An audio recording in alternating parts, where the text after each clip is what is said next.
Hello and welcome back to my YouTube channel.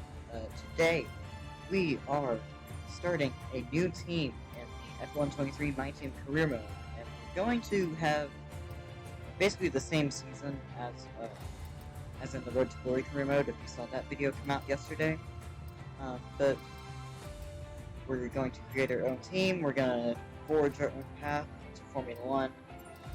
It's going to be a lot of fun, and you'll want to stick around to see the how his career goes. AI is going to be on 90. The assist, we're running no assist, so the pure experience. Weekend structure, we're going to have full qualifying and the new 35% race distances to test it out, because I think 50% is a little too long. Rules and flags, we have regular corner cutting, the strictness. Career settings, the AI is going to be buffed, but the player is going to be default. Faults, we have standard and high. Weather and time of day is going to be approximate. Okay, boss, let's get this team up and running. The first thing we need to do is register a team name and bring in some important partners. Looks like we can afford this. So that's what we're running with. We're running with Ferrari engines and JQs as our teammate. So now Natalie Pinkham is going to ask us some questions and reveal the car. New year, new drivers, new team. Welcome and great to have you with us as we move far away from the paddock to the headquarters of the newest outfit on the Formula One grid. We've been granted exclusive access with an interview not just with the team owner or the star driver, but both. Because for the first time in modern F1 history, the team owner is behind the wheel themselves. Now is a great time to bring a new team into the sport, particularly off the back of such compelling competition last year. 2022 saw huge regulation changes, and it was Red Bull who came out on top in the development race. But that was last year. This year could be a very different story. Let me tell you, this facility is an absolute hive of activity, and there is a palpable sense of excitement around the car they've built. Quietly, they truly believe they can challenge at the top, and they've had the time now to craft a hugely competitive race car. But theory is one thing, and taking on the brightest lights in motorsport is quite another. So how does the owner of F1's 11th team feel as they prepare to be thrust into the limelight of the F1 circus? New driver lineups, Qatar returns, Las Vegas debuts, and the engineering race continues to push the sport and the drivers to new heights. What are they aiming for? Most excited about? Most nervous for? Well, soon we will meet them to find out. But first, let's take a look at the brand new car.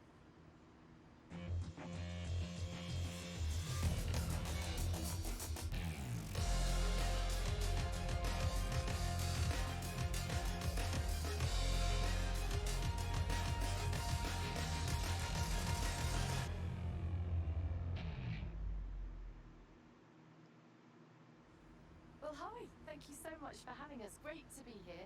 I'm going to start with the question that everyone is asking. It's been a long time since we've seen a team owner drive their own car. And tell me about your teammate. They're clearly very excited to have signed with you. What do they bring to the team? So tell me about the work on the car. It's clearly a blank canvas. You've done a lot. What have you prioritised?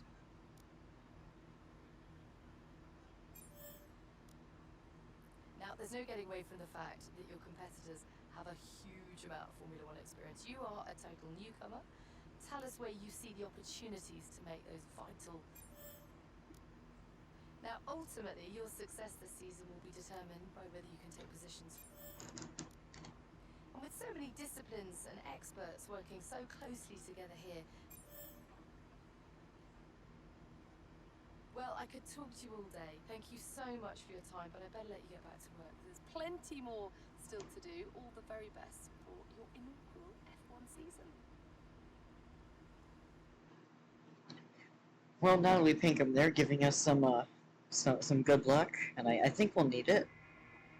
But as you can see, the car is based off of a like manner. It's important to use the time between races to the fullest extent, and that's where these activities come in. Manage everyone's time as efficiently as possible to maximize the team's performance. As I was saying before I was interrupted, the livery is very much based on like a manor MRT type of livery, but I like I really like how the blue goes with the black and red. Review our current facilities and the effects they're having on the business. You can also invest some of our cash into upgrades for these facilities. So now we're going to be spending some money on some perks. We're doing the resource point perk. Our teammate's JQ's, and our team is called Vulture Racing for the YouTube channel because it makes sense. Racing Vulture, Vulture Racing. It just makes sense. We went for the sponsor with the highest signing bonus, just so we could afford the Ferrari power unit and JQ's. But now there's nothing else to do, so let's fast forward time, and we have some resource points coming in. So I thought about doing power, but we're already best with power. So we're going to go for some front downforce for Jeddah, which will really help. Because they're Sector 1 and really everywhere, it's just fast, sweeping corners. Where you need quick turn in. We have the chassis upgrade come in. Okay, we've had the new parts come through the fabrication process. We'll have them with us for the next Grand Prix. But now the arrow is capped on project capacity. So now I decide to do some chassis upgrades, and not do any power upgrades yet, but because we're still, since we signed with Ferrari as power unit suppliers, we are still the best and in pure engine power. Request from one of our departments. As the boss, departments will often reach out to you for advice on how to handle the various ongoings of your. Not an easy decision, but you handled it well. Thanks. So as you can see, they're choosing awareness for my driver. We had a major issue on the production line earlier this week, so the entire development package for the weekend has failed. Any redevelopments will need to be ordered from the R&D screen. So that arrow that I said was going to help us for Saudi Arabia has failed. So as you can see, I can't afford. I was looking to see if I could buy any quality control, but can't afford any of it. So yeah, we have to wait till this cash comes in. And I think now that the cash has come in, we can afford the quality control upgrade, which is only 1 million. As you can see, no sponsors on the car. And now I'm going to apply the engine wear reduction perk. So now let's go to the race weekend. Well, first we have to select the tire allocation. I'm just going to go with balanced. It's just the safest option. Now let's go to the race weekend. So as you can see, we had, well, you can't see. Well, now we're in quali. We had pretty good pace in practice. We passed all of the practice programs in one session and just simulated the rest. Now starting our first flying lap, just cruising around, trying to get a good exit out of the last corner. Full throttle in third gear, no wheel spin, open the DRS, and now we're starting our first flying lap, and I'm going to commentate and show you this full qualifying lap uncut. Good through the first chicane. I guess the only chicane. Good through the first 2 turns. And now down to fourth gear. Throw it in. Nice. You really can't use the curbs that much on this year's game at Saudi Arabia because they made them a lot taller. Down the 5th gear to get the turn in. Nice through there. We don't run wide. Don't invalidate the lap. But now into the banked hairpin. Down the 4th gear, turn it in, and then run it up to the top to the racing line, get on the throttle. And now we run through these opened up corners, down the 3rd gear. The game tells you to be in 5th, but down the 4th. I like to be in 4th for the rotation. We had a lot of understeer through that corner, so we know we can gain time later. Up in the 8th gear, just reaching the top of the RPM, down into 5th gear. Go a little bit wide, but it's fine. It's pretty fast. Open up the DRS. Really just turn the wheel as little as possible and brake at the 100 meter board. A little bit before the 100 meter board. We go really deep into the hairpin, but we get a good exit. Open the DRS, and up to the line, it is a 1 minute 31.437. That wasn't that bad, but now we're coming to the end of the session. So, now we're down in 20th place. Or, no, not 20th. We're down in 17th place. My bad. Starting our final flying lap. I did a few other flying, or tried to get a few other laps in, but I just went wide or locked up and made mistakes on the other ones. So this is our only, this is the fastest lap we did in qualifying. So again, I'm going to do it uncut, really good through there on the throttle sooner. And as you can see, we're barely in the green, a little bit on the curbs, but we get the good turn in.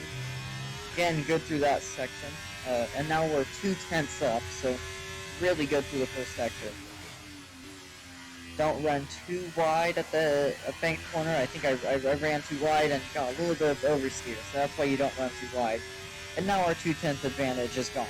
But we know we can gain time through here, and we kind of do the same thing again, but we just keep the minimum speed up, so now we have gained a 10th again. So now, really from here, we hit the wall, and we go off, but we don't invalidate the lap for some reason. But, I mean, we didn't really gain any time, so we're just 1.3 tenths up, 1.4, about 1.5 tenths up. Brake a little bit before the 100 meter board, get a way better turn in. But we hit the wall and damage the front wing, but we're still 1.7 tenths up, 1.6. 1.7. Where are we going to be? Are we going to be into Q2? No, we're not. We finished 18. that was a good lap, but it was really up and down. So I think we had more time to gain, but we just didn't put the lap together. I think if we didn't make mistakes, we would have been into Q2. Because I mean, we set a lap time of. Yeah, we were three tenths away from Q2, but I think we would have been like 5 or 6 tenths up if we didn't make any mistakes. So that's unfortunate, but let's go to the race.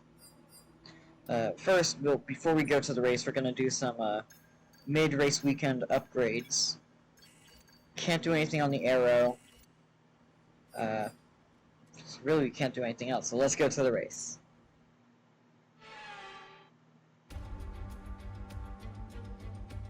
No more testing, no more practice. This is the real deal, and it's make or break here at round 1 of this year's Formula One World Championship. So let's take a look at the topographical map of the Jeddah Street Circuit. As you can see, a number of challenging corners for the drivers to master here. We'll see just how much the teams have benefited from their time spent in practice this weekend. And like many street circuits, this track has the potential to punish drivers that get it wrong. Let's hope we avoid any safety cars today.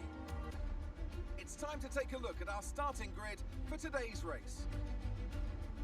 World champion Max Verstappen starts from pole position, edging out Sergio Perez, who lines up P2.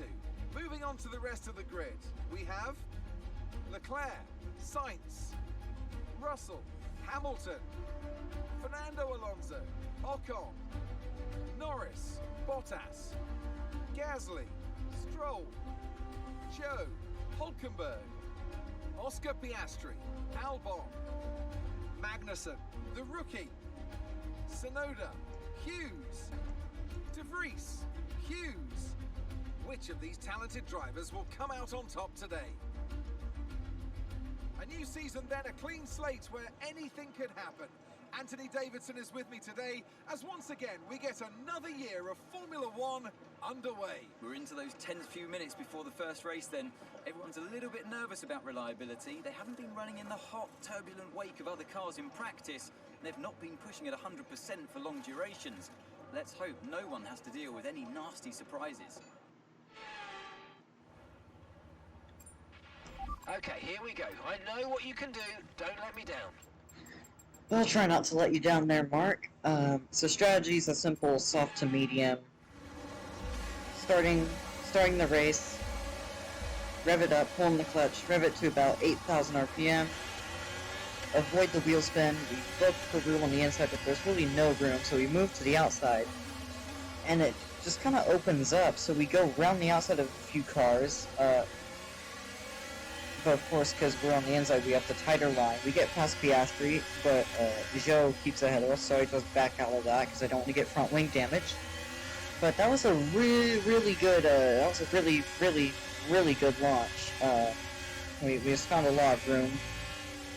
And now, just because our car is pretty bad, we're just falling behind from Joe. And we're under pressure from Piastri, who goes for a move down the inside, and we initially keep ahead, but he really sends it down the inside. Not using any battery yet, because I want to save the battery. And Piastri actually gets ahead with a move around the outside, so that's a really good move from him. That was fine. Let's try and move forward. I agree, Mark. So I want to show the first lap uncut. In the first two laps, I think, uncut. Running a little bit wide there. Car's really heavy with the fuel load. Haven't done any practice laps with this much fuel in the car.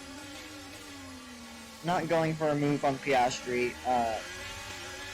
Getting good traction, getting the slipstream off of Piastri, which he does not have, and he might have used all this battery trying to defend. So now we are going to go round the outside of Oscar Piastri, but into the second corner, into the second part of the chicane, we get a lot of understeer. Okay, good work. Great pass. But we get ahead of Piastri, and now cutting to the end of lap 2. We're under pressure from Oscar Piastri. He is sending it down the inside. We go a little bit deep, trying to get the switchback, but then Magnussen sends it down the inside. But we get the slipstream. No battery. Didn't even use any battery there. 1 second of the car ahead and in the DRS zone. So I didn't even use any battery there. That was just pure slipstream, which I think shows how powerful the slipstream is in this game. Now cutting to the lap 4. Still in front of the pack of cars behind me, but Albon got in front of Piastri, and we get onto the curb and go wide. And we have to cut the corner a little bit to keep from going into Albon. But he's got in front of us, but I'm not too worried about it. Try to go for a move here, but I think better of it, because that was going to be a train wreck if I went for that there. I'm just going to use DRS to try and get ahead of Alex Albon here. So as you can see, we're going to get DRS right here, and no battery yet, just using pure DRS and the little bit of slipstream I have, gaining a lot on him. Keep it out of the wall, get a good exit through there. No battery deployed, just pure DRS and slipstream. And I go for a move down the inside. I thought about it going on the outside, but he actually defends really well, and I locked up a little bit. We get a good exit, no battery deployed, just pure DRS and slipstream still. We're going to fake it to the left, and we're going to barely squeeze through on the right. This time we brake late enough to where he can't come back at us, and that's us past Alex Albon. So it was a good move, good clean fight. Now coming to the end of lap 6. Now I'm under pressure from Oscar Piastri, but I'm actually pitting, and Piastri is also pitting behind me. So I'm calling it quits on these soft tires. Mark also told me to pit this lap, my engineer. So we're gonna get the turn in perfect. We're at the very end of the pit lane. Okay, off we go, back into the race. Perfect job on the turn in there, mate. Looks like a nice stop time. We're happy with that one. Pit strategy complete. See these tyres through to the end now. Running a little bit wide on these cold tires, but the first sector really warms them up. Now lap 11, nothing else really happened in the race. It was just me kind of staying in front, maybe trading a few positions with Piastri or Albon or Magnussen. But you see Piastri gets ahead there, but he didn't time it well because we get DRS. Okay to use your overtake button. And as you can see, I lifted off there to get DRS on this straight because I wanted to get DRS right here so he didn't come back at me. But no battery deployed yet. Fake it to the left, we're going to switch it to the right, brake at the 100 meter board, but we lock up.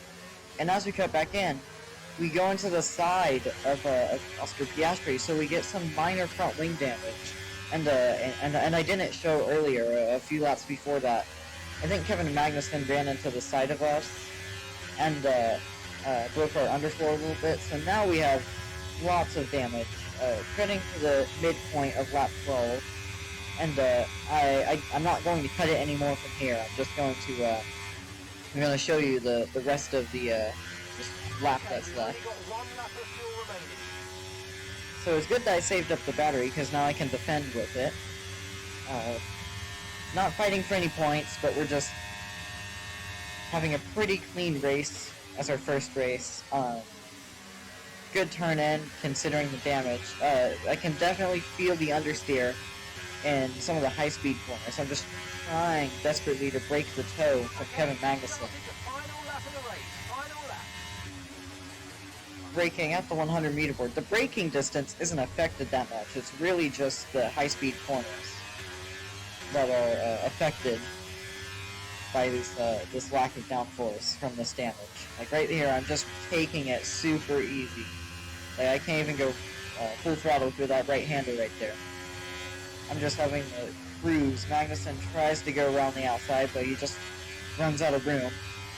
And as you can see, we are struggling so much for some traction, but we have more battery than the AI. So we are using everything that we have right now. As you can see, the understeer right there. But again, we have battery and we got better traction. So we keep ahead of Kevin Magnussen, and I brake early. Whoa, no! And Kevin Magnussen. Bodywork's taken a few scrapes. Try not to make it any worse, please. It's been an incident on track, but officials aren't looking to push for safety Kevin. right now. Just be careful. I couldn't brake any later than that, or else I would have understeered off the track. The car in front is 13.1 seconds. Kevin Magnussen just ran right into the back of me and took himself out of the race.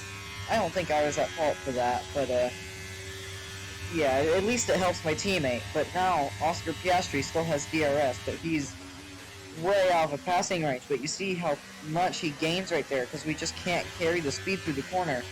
But again, we have the battery, and now weaving, coming up to the line. Yes, P14, bring it home. Okay, pick up rubber and bring it home. That was a good race. It was really fun. Good battles with the AI. Kind of boring in the mid part, but really exciting near the end. Stuff from Red Bull today. What a superb victory. Tell me, Alex, how do you think they were able to deliver such an incredible result today? I think a large part of the result comes down to temperament. They were able to keep their heads when everyone around them was losing theirs, and that's allowed them to get the best out of the car, to maximise the strategy, and to stay out of trouble. Here come today's winners. The team at Red Bull have done a phenomenal job recently, and it's clear to see that they've put in the work, and they should be so proud of the victory they secured here.